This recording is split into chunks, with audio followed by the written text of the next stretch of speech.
Nós somos a Igreja Adventista Boa Semente e desejamos que a paz do Senhor Jesus Cristo esteja com você.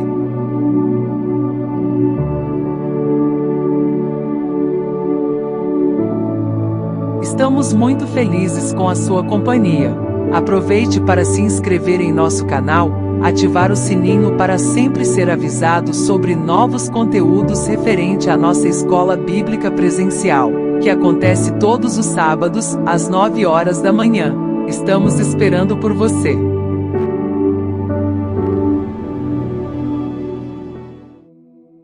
Olá, meus irmãos. Que a paz do Senhor Jesus esteja com todos vocês, com todos nós. Estamos juntos outra vez e estamos retomando as nossas rodas de conversas para estudo da Palavra de Deus. Na semana passada nós não tivemos essa atividade devido aos preparativos para o batismo e a Santa Ceia que tivemos no sábado passado, e hoje nós retomamos as nossas conversas, nossos estudos, e desta feita nós vamos falar sobre o assunto que estaremos compartilhando com todos no próximo sábado, o dia 2 de dezembro de 2023. E nós vamos retomar as nossas conversas tendo como tema geral leis, regras e cerimônias que nós encontramos na Palavra de Deus. E nesta oportunidade, especificamente, vamos falar de uma das cerimônias, a Páscoa. Aliás, a Páscoa, muito se tem para falar sobre ela. Eu até sugiro que os irmãos consultem na literatura de um modo geral e na própria Palavra de Deus. Existem informações valiosas sobre a Páscoa. E naturalmente que na nossa abordagem aqui não é possível a gente descer a detalhes outros a respeito desta festividade que os israelitas realizavam.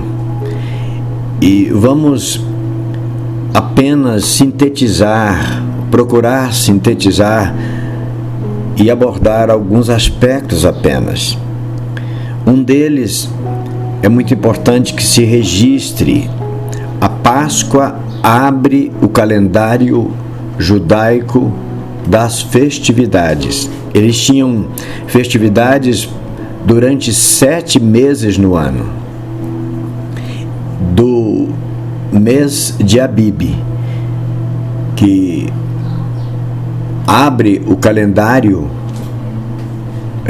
festivo de Israel, cujo mês correspondia ao 7º mês do ano civil. A Páscoa era considerada a festividade, portanto, que abria o calendário religioso dela, da Páscoa. A contar dela, as outras festividades vinha com data certa, com tempo certo, contando sempre o tempo a partir da Páscoa. E dos detalhes que nós podemos abordar sobre a Páscoa, nós devemos prestar atenção de que a Páscoa, ela até poderia ter sua realização antes da saída de Israel do Egito, antes daquele apontamento que coincidiu com a última, a 10ª praga que caiu sobre os filhos dos egípcios, oportunidade em que os filhos de Israel, os descendentes de Jacó, foram preservados. Se essa festa, se essa cerimônia já era observada pelos patriarcas e por aqueles clãs que viveram antes daquele momento da saída dos israelitas do Egito, a Bíblia não dá nenhuma informação. Portanto, no que tange a celebração em si,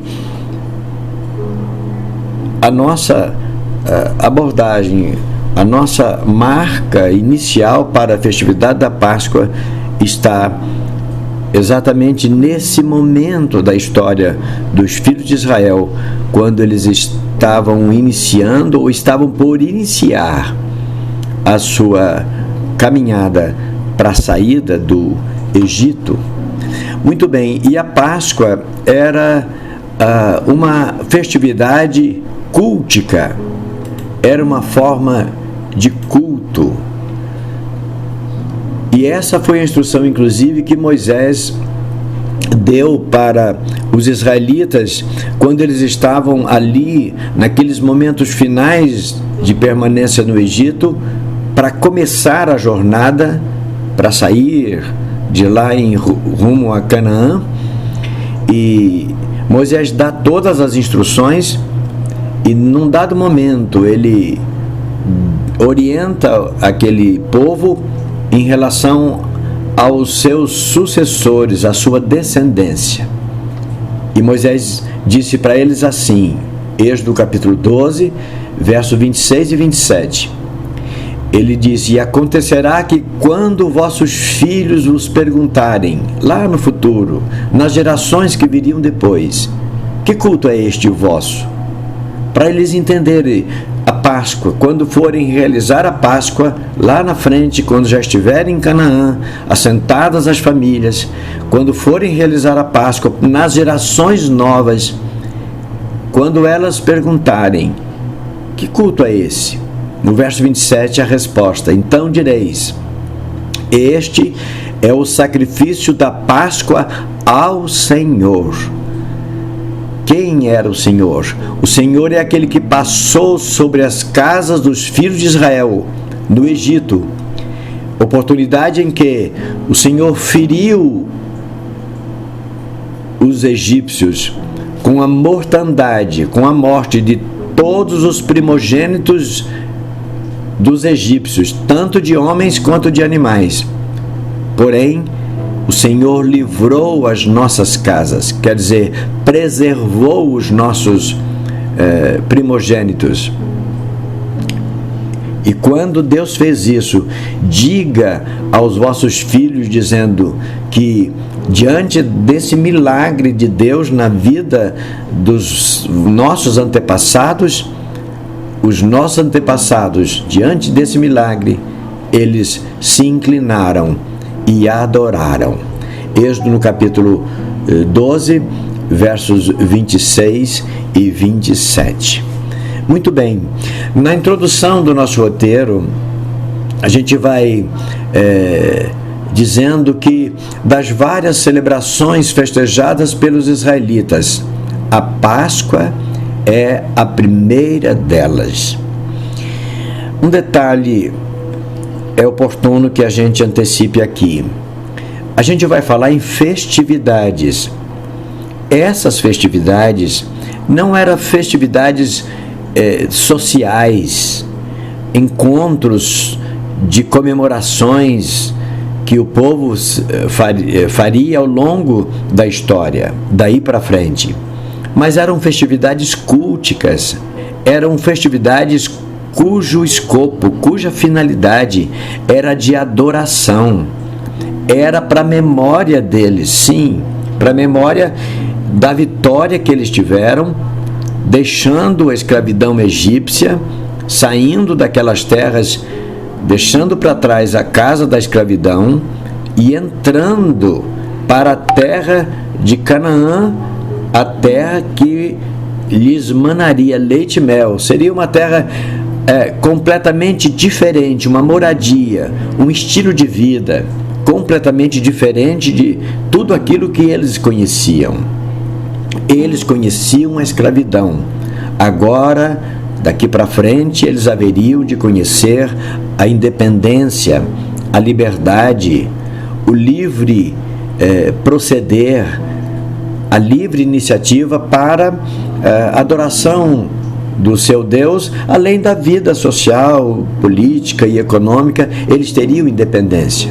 Portanto, quando a gente fala de celebrações e quando a gente lê a respeito os israelitas sobre festividades e celebrações, os irmãos tenham em mente que não eram festividades sociais, encontros festivos, simples e fortuitos, apenas de comemorações, mas era o culto deles, a forma como eles deveriam se apresentar diante de Deus. Então a Páscoa, ela foi celebrada lá no Egito, a primeira delas. Daí 40 anos eles iriam celebrá-la novamente, porque no deserto não teria como fazer. Aquilo era um mandado de Deus. Eles fariam ali e depois que entrassem na terra de Canaã, quando eles se estabelecessem lá no seu território, eles retomariam aquela festividade. A instituição da Páscoa, portanto, remonta ao tempo quando eles ainda estavam morando no Egito. É certo que eles estavam de malas prontas. Eles estavam preparados. Amanhã, no dia seguinte, haveria de começar a marcha de saída, mas eles comemoraram a Páscoa lá, a primeira delas, lá em terras egípcias. Disse que a Páscoa, é a mais importante de todas as demais festividades do calendário judaico, e isto faz sentido, porque ela marca a data do livramento israelita do cativeiro egípcio e sua saída para tomar posse da terra que lhes pertenceria para sempre, por graça e dádivas divinas, que seria como foi a terra de Canaã. Por se tratar da primeira cerimônia realizada por eles, como povo exclusivo de Deus, como povo reunido para servir a Deus, para viver em dedicação a Deus, o mês pelo qual eles estavam passando, que era o mês de Abib, deveria ser para eles o primeiro dos meses do calendário religioso. Como já dissemos, a Páscoa marca a abertura anual do calendário religioso para os filhos de Israel. Isso a gente lê a sua instituição, a sua instrução, toda a sua orientação, o que compreendia, no capítulo 12, os 13 primeiros versos do livro do Êxodo. Eu vou ler para vocês. Está escrito assim: falou o Senhor a Moisés e Arão na terra do Egito, dizendo... Veja que Arão continua com Moisés. Arão foi um companheiro dado a Moisés, dado a sua resistência de ir para o Egito para retirar os israelitas de lá. Moisés mostrou resistência e reclamou que ele não estava preparado, e Deus lhe concedeu levar como sua companhia e ajudante o seu irmão Arão. E ainda quando eles estavam lá, agora já preparados para sair, o Senhor fala sobre a Páscoa e fala com os dois, Moisés e Arão. E foi dito assim a eles: este mês, que era o mês de Abib, vos será o princípio dos meses. Esse vos será o primeiro dos meses do ano. Repito, o ano religioso. O calendário civil começava do mês de Tirsei, que era o sétimo mês no calendário religioso. Então, aquele mês seria o primeiro dos meses no calendário das festividades que eles haveriam de realizar.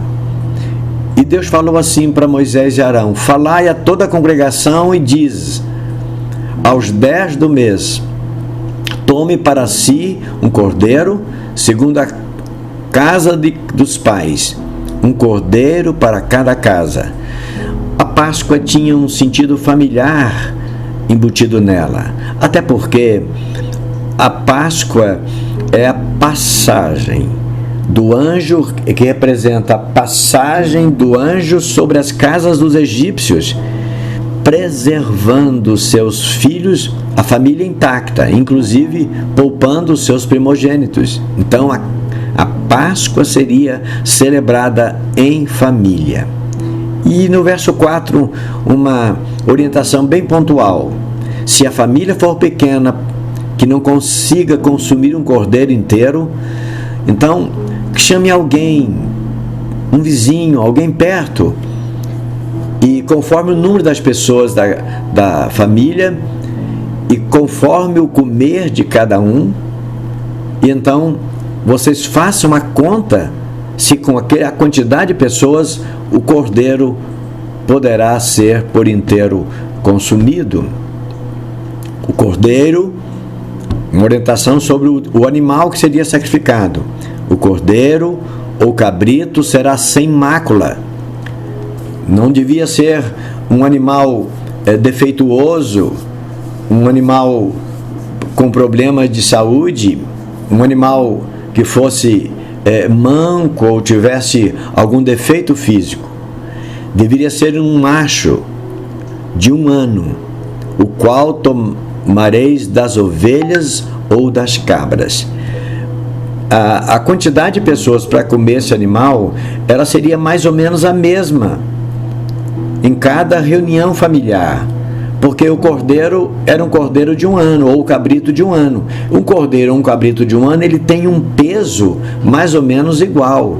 Então, na casa de todas as pessoas onde a Páscoa seria realizada, a quantidade de pessoas mais ou menos seria a mesma, devido o cordeiro que seria consumido tinha a mesma quantidade de peso, porque era um cabrito ou um cordeiro de 1 ano. E no dia 10 eles separariam esse cordeiro cuidadosamente. E o verso 6: e o guardareis até o 14º dia deste mês.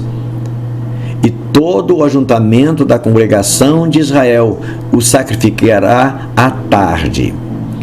Esse cordeiro seria de 1 ano, ou cabrito seria de 1 ano, portanto ele seria um animal de peso e idade equivalentes, e ele seria sacrificado no mesmo horário, à tarde do dia 14. Guardem isso, irmãos.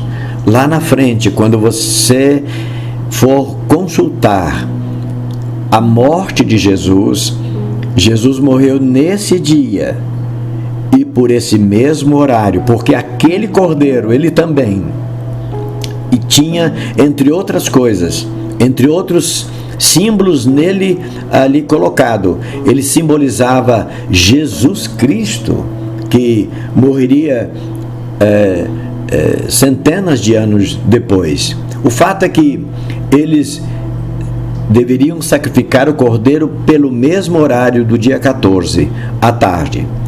E depois de morto o cordeiro, eles deveriam tomar o sangue e, no caso de Israel, ali, no caso dos descendentes de Israel, ali no Egito, eles deviam pegar do sangue desses animais, verso 7, e pintar os portais das portas, porque o sangue pintado ali nos portais das portas, que chama ombreira ou verga, a parte de cima e os batentes laterais da porta, o sangue pintado naquelas peças das portas, é aquele sangue que preservaria os descendentes de Jacó, os israelitas ali, preservariam os seus primogênitos para que eles não fossem mortos. Mais tarde, depois, quando eles estavam em Canaã e na realização da Páscoa, o sangue era colocado nos 4 cantos do altar. Mas ali, quando a Páscoa foi instituída, o sangue do animal deveria servir como tintura, como tinta para eles pintarem o batente da porta, para que o anjo, quando viesse atingir os primogênitos egípcios, não atingissem nenhum não atingisse nenhum dos descendentes de Israel. E naquela noite comerão a carne assada no fogo, a forma como eles iam comer, com pães ázimos, sem fermentos, com ervas amargas. Eles assim deveriam comê-la. Verso 8. E no verso 9 vai dizer: não comereis do animal nada cru, nem cozido em água, senão assado ao fogo, a cabeça com os pés e com a fissura, ou a fressura. Era assim que eles deveriam consumir o animal. E nada deixareis dele até pela manhã. Eles deviam comer aqui, naquela noite. Mas o que dele ficar até pela manhã, queimareis no fogo. Orientação bem objetiva, dada por Moisés aos israelitas. Assim, pois, o comereis. A forma como eles deviam comer. Aquela forma de comer a Páscoa foi única, porque a próxima Páscoa que eles comeriam já quando estavam instalados em Canaã. E já não teriam mais sentido comer com esses trajes vestidos e preparados para uma viagem, porque em Canaã eles já estariam em casa. Mas lá, quando a Páscoa foi instituída, orientada por Deus através de Moisés e Arão, eles deveriam comer com os lombos cingidos, quer dizer, vestidos, preparados para a viagem, os sapatos nos pés, também os calçados, é uma indumentária indispensável para a viagem, o cajado na mão. O cajado, a vara, eles usavam exatamente para auxiliar na caminhada, para subidas, para descidas, para se defenderem de possíveis animais no deserto, ou coisa assim. Cajado na mão. E vocês vão comer apressadamente, quer dizer, a forma como eles estavam comendo, ou como eles estariam comendo a Páscoa, era como quem estava comendo, e assim que deixasse o prato, eles deveriam saber que a viagem haveria de começar. E sobre todos os deuses do Egito farei juízos, o Senhor disse, naquela noite eu farei juízo sobre o Egito. Foi quando caiu a praga, que foi a mortandade dos primogênitos. Mas o verso 13 conclui dizendo: e aquele sangue que tiver lá no batente da porta, nos umbrais, na verga da porta, aquele sangue vos será por sinal nas vossas casas. Vendo eu o sangue, passarei por cima de vós. Por isso a palavra Páscoa, passagem. Passarei por cima de vós, e não haverá entre vós praga de mortandade, quando eu ferir a terra do Egito. Então estas eram as instruções passadas por intermédio de Moisés e Arão aos filhos de Israel. Muito bonito isso, muito bonito. E revela um momento pelo qual o povo de Deus nunca jamais passara depois. Eu penso que aquela geração que saiu dali, eles teriam muita história para contar. Infelizmente, eles não conseguiram entrar em Canaã. Aquela geração de homens acima de 20 anos, eles não conseguiram entrar em Canaã por causa da murmuração, e eles morreram no deserto. Mas eles teriam certamente muitas histórias bonitas para contar para os seus descendentes, como o Senhor os libertara espetacularmente da terra da escravidão, da terra do Egito. Muito bem, mas na reflexão 1, a gente vai lembrar que a literatura bíblica está repleta de mensagens que, ao fazer alguma abordagem sobre a Páscoa, citam a expressão Páscoa judaica, e avançam um tanto mais para dizer Páscoa cristã. Ao dizer essa menção, o texto de 1 Coríntios capítulo 5 e verso 7 é geralmente citado, mas a gente menciona aí, é citado indevidamente para fundamentar a expressão Páscoa cristã. Irmãos, a Páscoa, com esse qualificativo, com o adjetivo judaica, é totalmente dispensável. Não existe outro tipo de Páscoa. A Páscoa foi única, assim como as outras festividades que os israelitas depois foram orientados para realizar, e a gente vai ver algumas delas ao longo dessas reflexões nos sábados seguintes.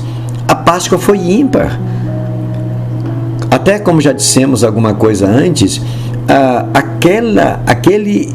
aquele acontecimento que se deu quando eles ainda estavam na terra egípcia e já preparados para sair de lá, aquele acontecimento foi só com eles.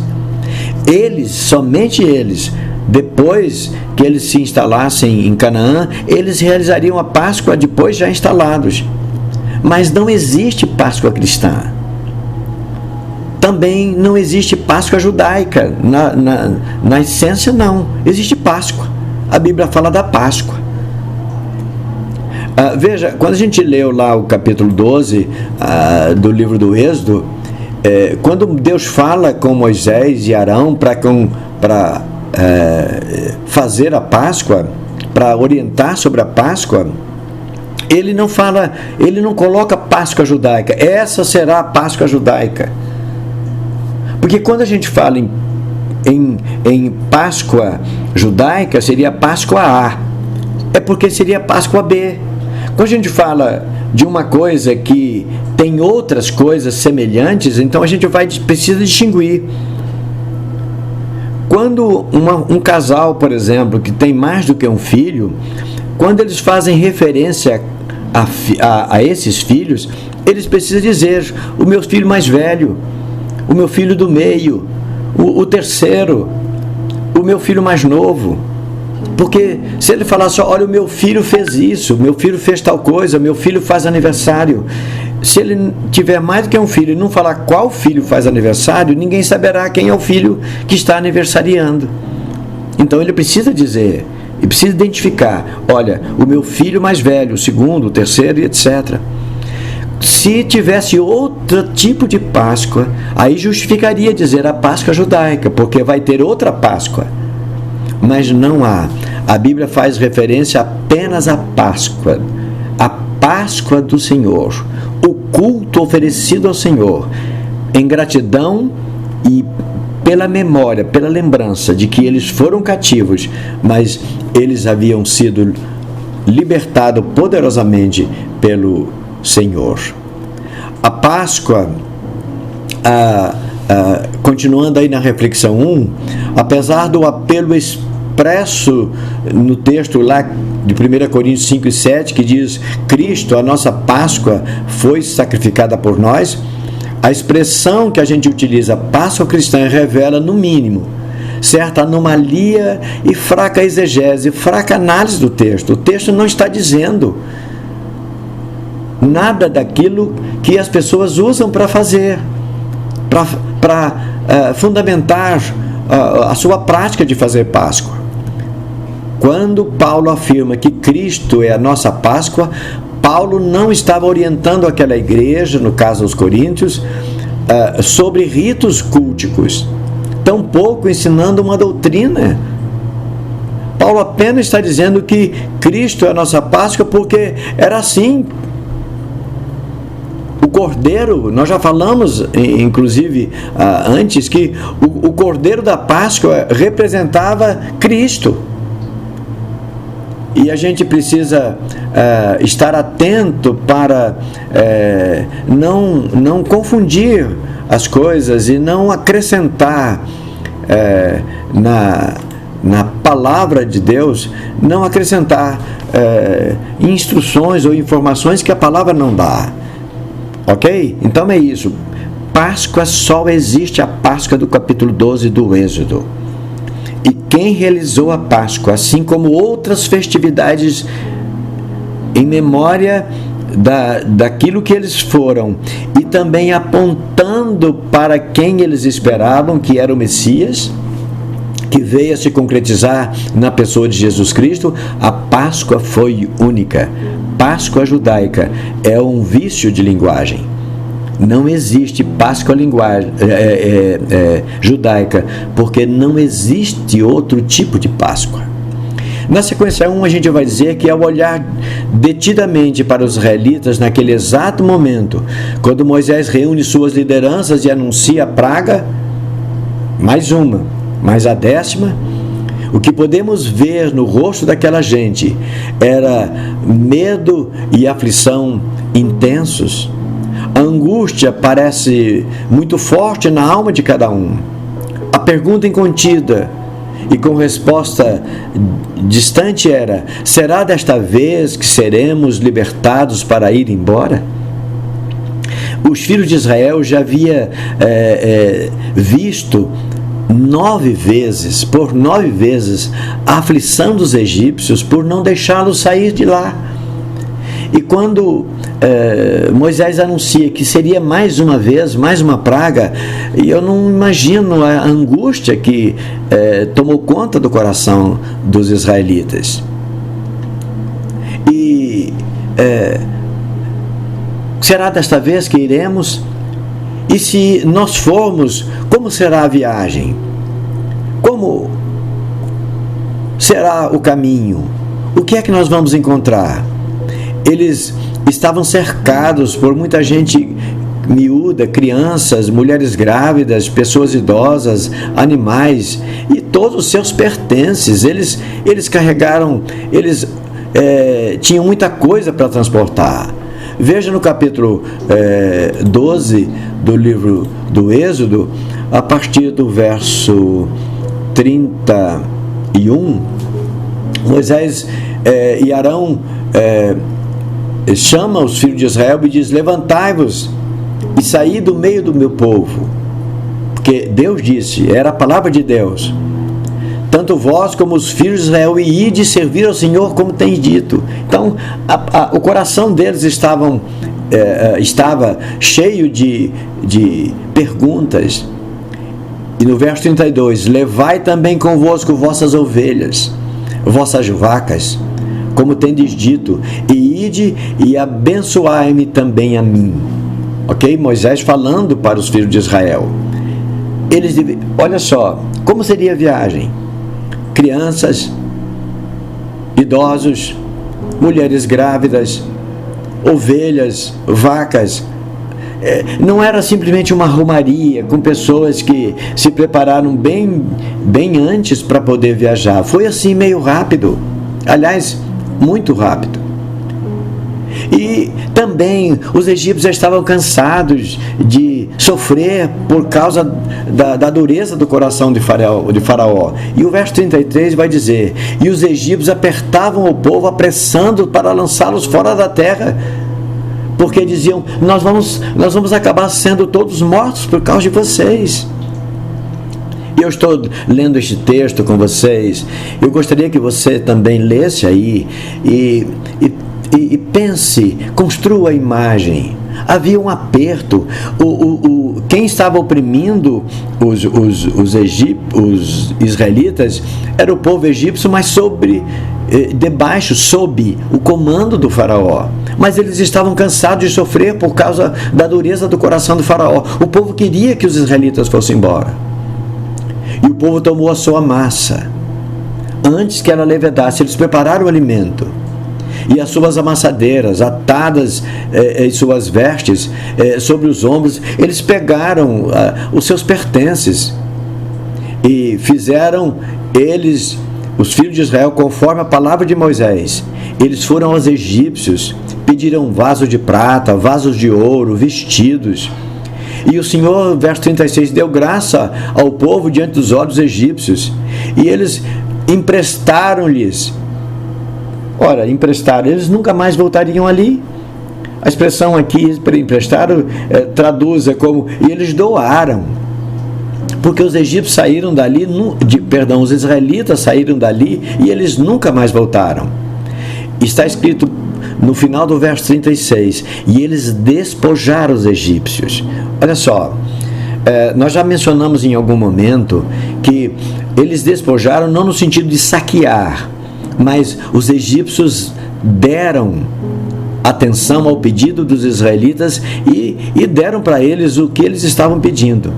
E o verso 37 conclui: assim partiram os filhos de Israel de Ramsés, lá no Egito, para Sucote, coisa de 600 mil de pé, somente os homens acima de 20 anos, sem contar meninos e etc. Então, aquele momento, aquela saída ali, não é? Que coisa extraordinária.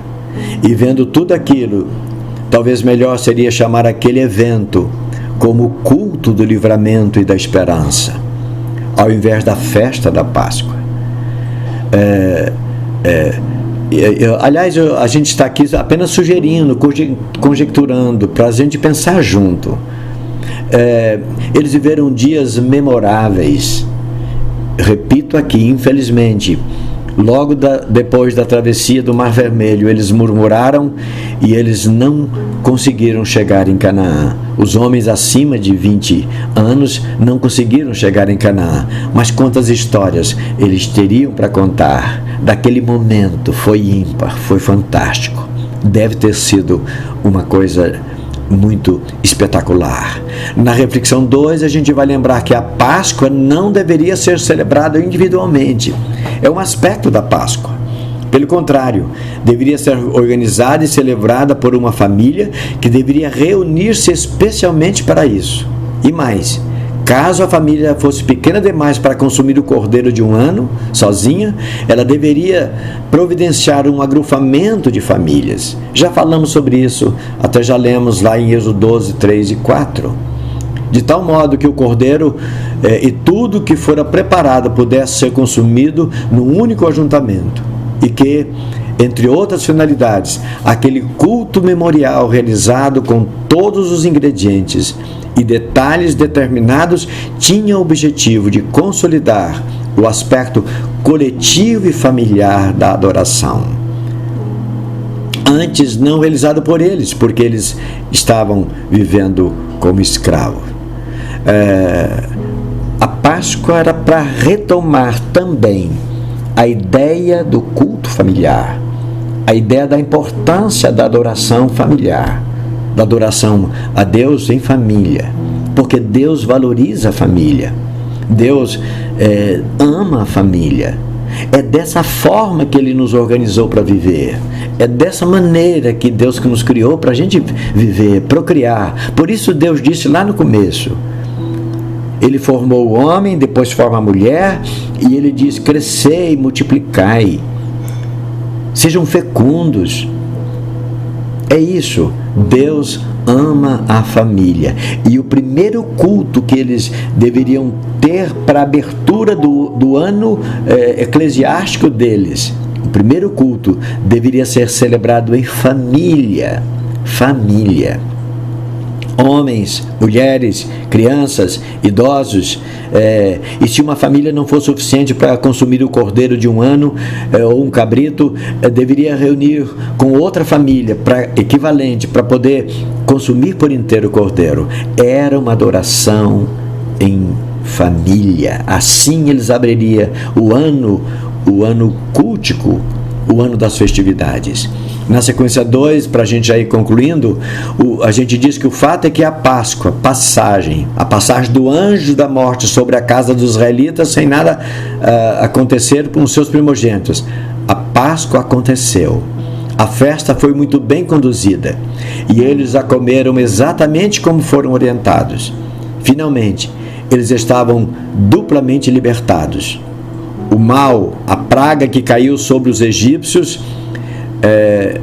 não atingiu nenhum dos descendentes dele. Esse foi o primeiro livramento. E o outro é que as portas do Egito se abriram, enfim, para que eles saíssem de lá. Pela frente, um longo e imprevisível caminho. Passada a tensão causada pela experiência da saída, fim da festa, eles somente a comeriam de novo quando chegassem a seu destino, lá na terra que Deus disse, ela vai manar leite e mel. E acontecerá, verso 25 do capítulo 12, quando Moisés e Arão passam as instruções. E acontecerá que quando entrares na terra que o Senhor vos dará, como tem dito, guardareis este culto. Que lindo, não é? E isso a gente vê Josué, quando ele coloca, entra com os filhos de Israel na terra de Canaã, sua primeira preocupação foi exatamente erguer um altar e levantar ali sobre aquele altar o cordeiro da Páscoa e celebrá-la. Estando, pois, isso é o que diz o livro de Josué, capítulo 5, verso 10. Estando, pois, os filhos de Israel alojados em Gilgal, eles já tinham lugar preparado para celebrar ao Senhor. Eles celebraram a Páscoa no dia 14 do mês, à tarde, nas campinas de Jericó. Lindo isso. A festa da Páscoa, celebrada no dia 14 de Nisan ou Abib. E essa data não era um dia de convocação solene, ela não era um sábado. É um detalhe que nós estamos apontando aí, porque essa informação nós vamos precisar dela mais tarde para a gente entender alguns propósitos de Deus quando orientou os filhos de Israel sobre todas as suas festividades, a começar pela festa da Páscoa. Deus nos abençoe e nos faça entender a sua palavra e os propósitos dela para conosco. Ele permaneça conosco. Amém. Graças a Deus. Não perca o estudo da próxima lição. Fique na paz do Senhor Jesus e até breve.